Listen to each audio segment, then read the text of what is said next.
Red book రాజ్యాంగంతో ఏ రకంగా YSR Congress party శ్రేణుల్ని నాయకుల్ని అనగదొక్కాలనేటువంటి ఆలోచనలోనే పూర్తిగా ప్రభుత్వ యంత్రాంగం కానీ ముఖ్యంగా చంద్రబాబు నాయుడు దగ్గర నుంచి మొదలుపెట్టి వారి తనయుడు లోకేష్ కానీ అందరూ కూడా నిమగ్నమై ఉన్నారు. ఎన్నికల్లో ఇచ్చినటువంటి వాగ్దానాలనేమో గాలి కొదిలేసి వారి సమయాన్నంతా కూడా దీని మీదే వెచ్చించేటటువంటి ప్రయత్నం చేస్తూ ఉన్నారు. ఇవాళ మిథున్ రెడ్డి గారు గౌరవ పార్లమెంట్ సభ్యులు పుట్టుకతోనే గోల్డెన్ స్పూన్తో పుట్టినటువంటి వ్యక్తి. వారి తండ్రి గారు వారి కుటుంబ సభ్యులు అందరూ కూడా కష్టపడి చెమటోడ్చి లేకపోతే అణువణువు కూడా వాళ్ళ యొక్క కష్టంతో పైకొచ్చినటువంటి వ్యక్తులు. వేళ అనేక వ్యాపారాల ద్వారా కొన్ని వేల మందికి ఉపాధి కల్పిస్తూ వారి యొక్క జీవనాధారంగా మరి వీరు వారి కుటుంబ సభ్యులు జీవిస్తూ ఉంటే ఇవాళ ఏదో రకంగా వారి మీద బురద జల్లాలి,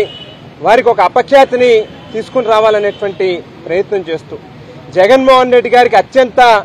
సన్నిహితుడిగా ఉన్నాడు. వైఎస్ఆర్ కాంగ్రెస్ పార్టీలో ఒక బలమైనటువంటి నాయకుడిగా ఒక వెన్నుముక్కగా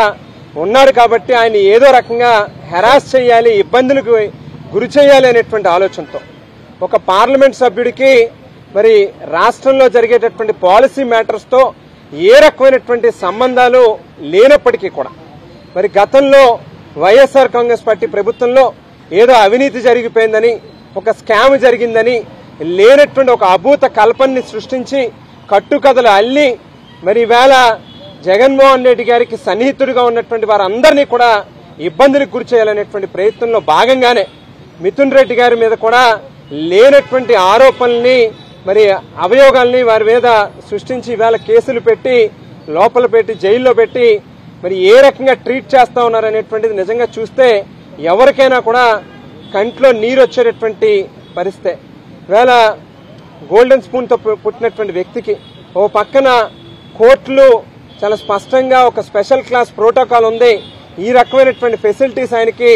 ఇవ్వండి అని చెప్పి స్వయంగా కోర్టే మరి ఆర్డర్స్ ఇచ్చినప్పటికీ కూడా వాటిని పక్కన పెట్టి లోపల ఆయన ట్రీట్ చేస్తా ఉన్నటువంటి విధానం చూస్తే నిజంగా ఈ రాష్ట్రంలో కానీ లేకపోతే ఈ దేశంలో కానీ చట్టాలు ఏమైపోతా ఉన్నాయి, అంబేద్కర్ గారు రాసినటువంటి రాజ్యాంగం ఎక్కడికి వెళ్ళిపోతా ఉంది అని చెప్పి నిజంగా ఏదో ఆటవిక పాలనలో ఉన్నామా, మనం అడవిలో బ్రతుకుతా ఉన్నామా అని చెప్పి ఆలోచనలోకి వెళ్ళేటటువంటి పరిస్థితి కనిపిస్తా ఉంది. ఇవాళ చంద్రబాబు నాయుడు గారికి ఒక్కటే చెప్తా ఉన్నాం, మీకు మాదిరిగా 2 ఎకరాలు భూమి నుంచి ఇవాళ లక్షల కోట్ల రూపాయల అవినీతితో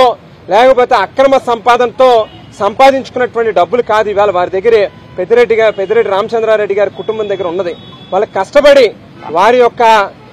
మైండ్ లో లేకపోతే వారి యొక్క కష్టాన్ని ఉపయోగించుకుని డబ్బులు సంపాదించో లేకపోతే 10 మందికి ఆ సంపాదించినటువంటి డబ్బుల నుంచి పేదవాళ్ళకి ఏ రకంగా ఉపయోగపడాలి, 10 మందికి ఏ రకంగా మేలు చేయాలి అనేటువంటి ఆలోచనతో ఉండేటటువంటి కుటుంబమే తప్పితే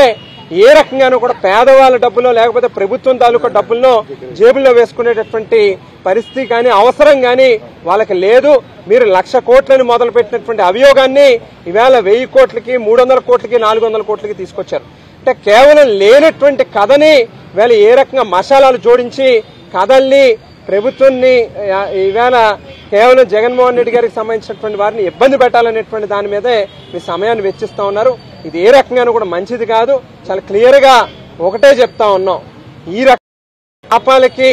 ఒడిగట్టినటువంటి వాళ్ళు ఖచ్చితంగా భవిష్యత్తులో కుక్కచావు చేస్తారనేటువంటి విషయాన్ని ఈ సందర్భంగా తెలియజేస్తా ఉన్నాం. చంద్రబాబు నాయుడు గారి రాజకీయ జీవితం ఆయన ప్రస్థానం మొత్తం కూడా క్రిమినల్ మైండ్ తోని ఎంతసేపు ఉన్నా కూడా ఏదో రకంగా ఎవరిని ఇబ్బంది పెట్టాలి, ఏ రకంగా అధికారాన్ని చేజెక్కించుకోవాలి, అవతల వారిని ఏ రకంగా ఇబ్బంది పెట్టాలనేటువంటి ఆలోచన తప్పితే 10 మందికి ఏ రకంగా మంచి చేయాలి, ఈయన జీవితం మొత్తం కూడా మనం చూస్తే పేదవాళ్ళకి చేసేటువంటి మంచి ఒక్కటంటే ఒక్కటి కూడా లేదు. ఈవేళ సారా దగ్గర నుంచి మొదలుపెట్టి అంటే ఎన్టీ రామారావు గారు ఆవేళ మద్యపాన నిషేధాన్ని అమలు పరిస్తే మరి ఆయన మామకి తూట్లు పొడిచినటువంటి చంద్రబాబు నాయుడు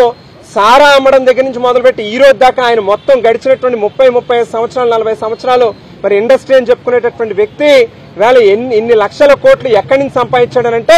కేవలం సారా దగ్గర నుంచి మొదలుపెట్టి ఈ రోజు మరి ఏదైతే మద్యం దుకాణాలు కానీ లేకపోతే బెల్ట్ షాపులు కానీ లేకపోతే డిస్టిలరీలకు సంబంధించినటువంటి ఓనర్లతో కుమ్మక్కై అడ్వాన్స్ పేమెంట్లు ఇవ్వడం, అక్కడి నుంచి మొత్తం పూర్తిగా అక్రమ సంపాదన అనేటువంటిది చంద్రబాబు నాయుడు దగ్గర ఉంది తప్పితే వేళ జగన్మోహన్ రెడ్డి గారి దగ్గర లేకపోతే పెద్దిరెడ్డి గారి యొక్క కుటుంబం దగ్గర లేదు. దేవుడు పైనుంచి చూస్తా ఉన్నాడు. మీరు చేసేటటువంటి పాపాలకి ఖచ్చితంగా తగినటువంటి మూల్యం, తగినటువంటి శిక్ష దేవుడు మీకు వేస్తాడనేటువంటి విషయాన్ని మాత్రం దయచేసి మర్చిపోద్దని చెప్పి ఈ సందర్భంగా తెలియజేస్తా ఉన్నాం.